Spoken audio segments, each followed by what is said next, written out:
നേർവീതി പ്രഭാഷണ പരമ്പരയിലേക്ക് ഏവർക്കും സ്വാഗതം. സുവിശേഷകൻ കുഞ്ഞുമോൻ തോട്ടപ്പള്ളി ഇപ്പോൾ നിങ്ങളുമായി ദൈവവചനം പങ്കുവെക്കുന്നു. ശ്രദ്ധിച്ചാലും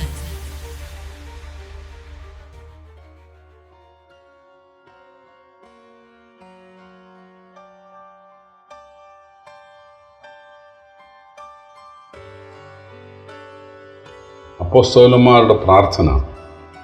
ദൈവനാമത്തിന് മഹത്വം ഉണ്ടാകട്ടെ. അപ്പോസ്തലപ്രവൃത്തികളുടെ പുസ്തകം 4-ാം അധ്യായത്തിൻ്റെ 23 മുതൽ 31 വരെ ഞാൻ വായിക്കുന്നത് ശ്രദ്ധിച്ചാലും. വിട്ടയ ശേഷം അവർ കൂട്ടാളികളുടെ അടുക്കൽ ചെന്ന് മഹാപുരോഹിതന്മാരും മൂപ്പന്മാരും തങ്ങളോട് പറഞ്ഞത് എല്ലാം അറിയിച്ചു. ഇത് കേട്ടിട്ട് അവർ ഒരുമനപ്പെട്ട് ദൈവത്തോട് നിലവിളിച്ചു പറഞ്ഞത്, ആകാശവും ഭൂമിയും സമുദ്രവും അവയിലുള്ള സകലവും ഉണ്ടാക്കിയ നാഥനെ, ജാതികൾ കലഹിക്കുന്നതും വംശങ്ങൾ വ്യർത്ഥമായതും നിരൂപിക്കുന്നതും എന്ത്?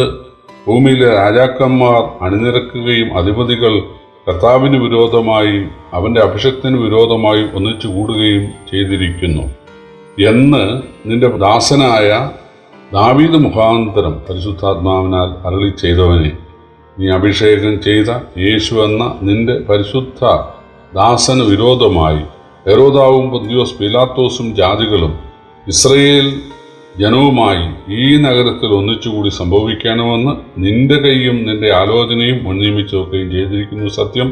ഇപ്പോഴും കർത്താവേ, അവരുടെ ഭീഷണികളെ നോക്കണമേ. സൗഖ്യമാക്കുവാൻ നിന്റെ കൈ നീട്ടുന്നതിനാലും നിന്റെ പരിശുദ്ധ ദാസനായ യേശുവിൻ്റെ നാമത്തിൽ അടയാളങ്ങളും അത്ഭുതങ്ങളും ഉണ്ടാകുന്നതിനാലും നിന്റെ വചനം ധൈര്യത്തോടെ പ്രസ്താവിക്കുവാൻ നിന്റെ ദാസന്മാർക്ക് കൃപ നൽകണമേ എന്ന് പ്രാർത്ഥിച്ചപ്പോൾ അവർ കൂടിയിരുന്ന സ്ഥലം കുലുങ്ങി എല്ലാവരും പരിശുദ്ധാത്മാവ് നിറഞ്ഞവരായ ദൈവവചനം ധൈര്യത്തോടെ പ്രസ്താവിച്ചു.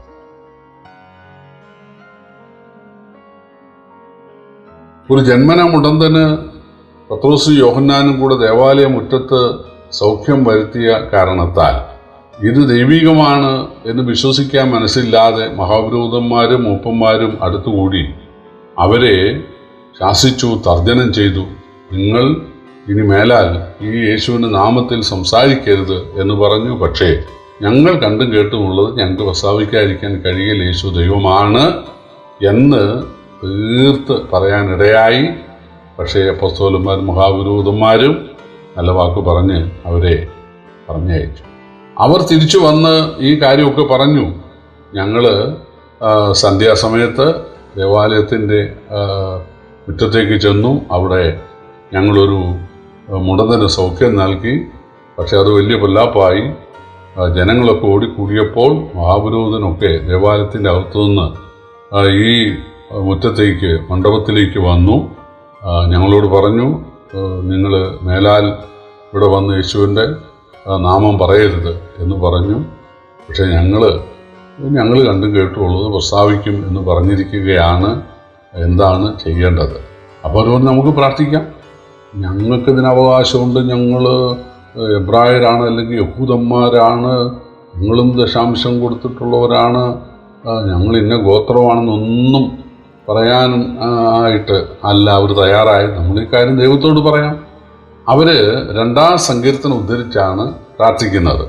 2-ാം സങ്കീർത്തനത്തിൻ്റെ തലക്കെട്ടിൽ അത് ആരാ എഴുതിയൊന്നുമില്ല. പക്ഷേ പത്രോസിനും കൂട്ടർക്കും ദൈവം പറഞ്ഞു കൊടുത്തു അത് എഴുതിയത് ദാവീദാണ്. അപ്പോൾ അവർ 2-ാം സങ്കീർത്തനം ആദ്യ വാക്യം, ജാതികൾ കലഹിക്കുന്നതും വംശങ്ങൾ വ്യർത്ഥമായത് നിരൂപിക്കുന്നതും ചെയ്യുന്നതെന്ത്?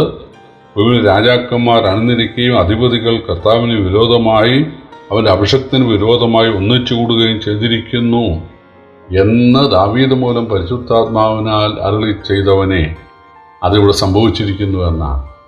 അപ്പോൾ 1-ാം സങ്കീർത്തനം നമുക്കറിയാം, യഹോവൻ്റെ ഇടയനാണ്, എനിക്ക് മുട്ടുണ്ടാകുകയില്ല. അത് യേശു എന്ന ഇടയൻ്റെ കാര്യമാണ്. യേശു പറഞ്ഞു, ഞാൻ നല്ല ഇടയനാകുന്നു, നല്ല ഇടയൻ ആടുകൾക്ക് വേണ്ടി ജീവനെ കൊടുക്കുന്നു, എൻ്റെ ശബ്ദം കേട്ട് എന്നെ അനുഗമിക്കുന്നവൻ സ്വർഗ്ഗരാജ്യത്തിൻ്റെ അവകാശിയാകും എന്ന് യേശു പറഞ്ഞല്ലോ. അങ്ങനെ യേശുവിനെ രക്ഷകനായി ഇടയനായി സ്വീകരിച്ച ആളുകളുടെ അനുഭവമാണ് താഴെ എഴുതിയിട്ടുള്ളത്. പ്രശ്നമാകും. യേശു പറഞ്ഞു, നിങ്ങളുടെ വീട്ടുകാർ തന്നെ നിങ്ങളുടെ ശത്രുക്കളാകും, നിങ്ങളെ കൊല്ലുന്നത് ദൈവത്തിന് വഴിപാട് കഴിക്കുന്നതാണെന്ന് പറയുന്നവരുടെ ഒരു കാലം ഉണ്ടാകും, ഉപദ്രവം ഉണ്ടാകും എന്ന് യേശു പറഞ്ഞിരുന്നു. അതിവിടെ സംഭവിച്ചിരിക്കുകയാണ്.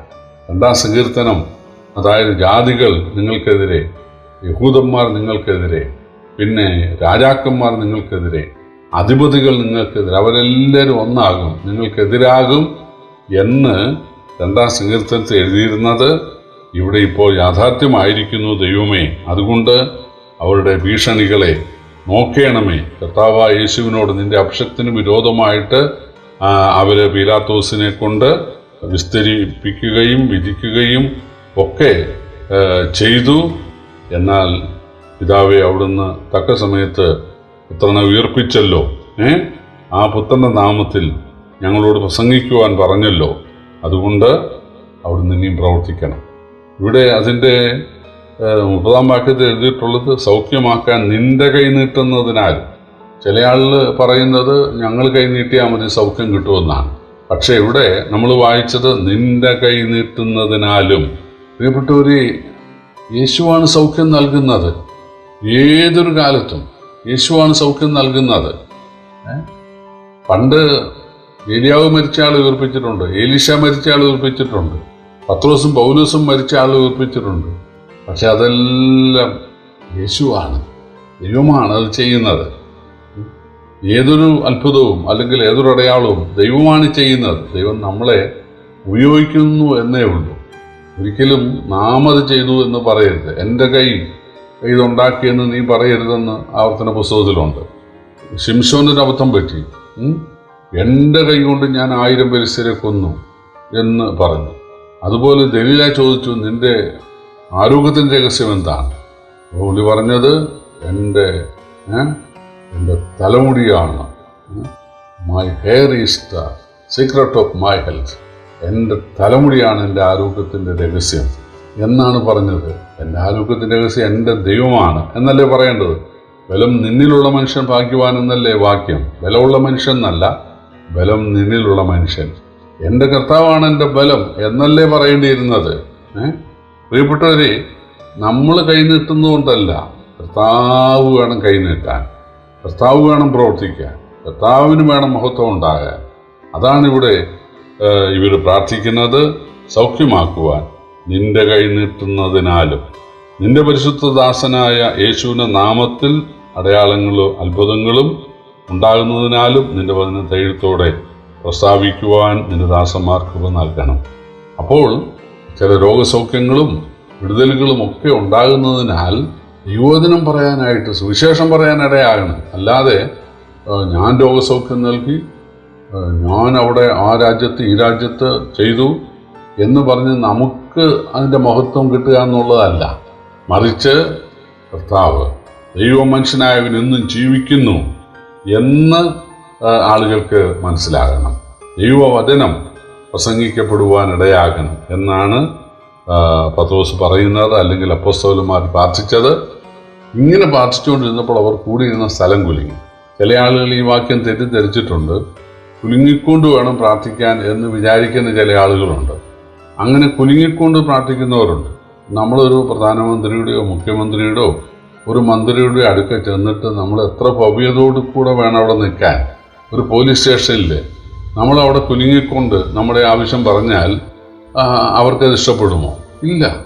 നമ്മൾ വളരെ മര്യാദ പാലിച്ചുകൊണ്ട് അല്ലേ വേണം, അവരെ ബഹുമാനിച്ചുകൊണ്ട് വേണം, നമ്മൾ അടക്കവും ഒതുക്കവും ഉള്ളവരായിട്ട് വേണം നമ്മൾ അത് ചെയ്യാൻ. അല്ലാതെ ഇവിടെ വായിക്കുന്ന അവർ കൂടിയിരുന്ന സ്ഥലം കുലുങ്ങിയെന്നാണ്, അല്ലാതെ അവർ കുലുങ്ങി പ്രാർത്ഥിച്ചു എന്നല്ല. ബൈബിൾ പഠിക്കേണ്ട പോലെ പഠിക്കുവാൻ ദൈവം നമ്മെ സഹായിക്കട്ടെ. വാസ്തവത്തിൽ അപ്പോസ്തലനായ പൗലോസും ശീലാസും ഫിലിപ്പിയിലെ കാരാഗൃഹത്തിൽ പാടി ദൈവത്തെ സ്തുതിച്ചപ്പോഴും ഒരു ഭൂമികുലുക്കം ഉണ്ടായി എന്ന് പറഞ്ഞാൽ ദൈവം ശ്രദ്ധിക്കുന്നു, ദൈവ സാന്നിധ്യം ഇവിടെ ഉണ്ട് എന്നാണ്. സീനായ്മലയിൽ ദൈവം പ്രത്യക്ഷപ്പെട്ടപ്പോൾ ഭൂമികുലുക്കം ഉണ്ടായി. യേശു കുരിശിൽ മരിച്ചപ്പോൾ ഭൂമികുലുക്കം ഉണ്ടായി. തൻ്റെ ദൈവത്വം തെളിയിക്കുകയായിരുന്നു. ഇവിടെ ഞാൻ നിങ്ങളോട് കൂടി ഉണ്ട് എന്ന് കർത്താവ് തെളിയിക്കുകയാണ് ചെയ്യുന്നത്. അല്ലാതെ അവർ കുലുങ്ങി പ്രാർത്ഥിച്ചു എന്നല്ല. കർത്താവ് നമ്മെ സഹായിക്കട്ടെ.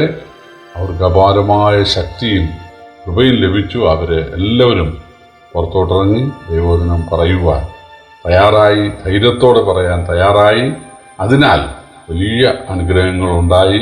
അതാണ് നമ്മൾ വായിക്കുന്നത്. പ്രിയപ്പെട്ടവരെ, എത്ര പ്രതികൂലമുണ്ടെങ്കിലും ദൈവവചനം പറയാൻ തീർച്ചയായിട്ടും പിന്നെയും അവസരങ്ങൾ ശേഷിച്ചിരിക്കും. അത് ഉപയോഗപ്പെടുത്തുവാൻ ദൈവം നമ്മെ ഏവരെയും സഹായിക്കട്ടെ. കർത്താവിൻ്റെ വലിയൊരു നാമം വാഴ്ത്തപ്പെടുമാറാകട്ടെ.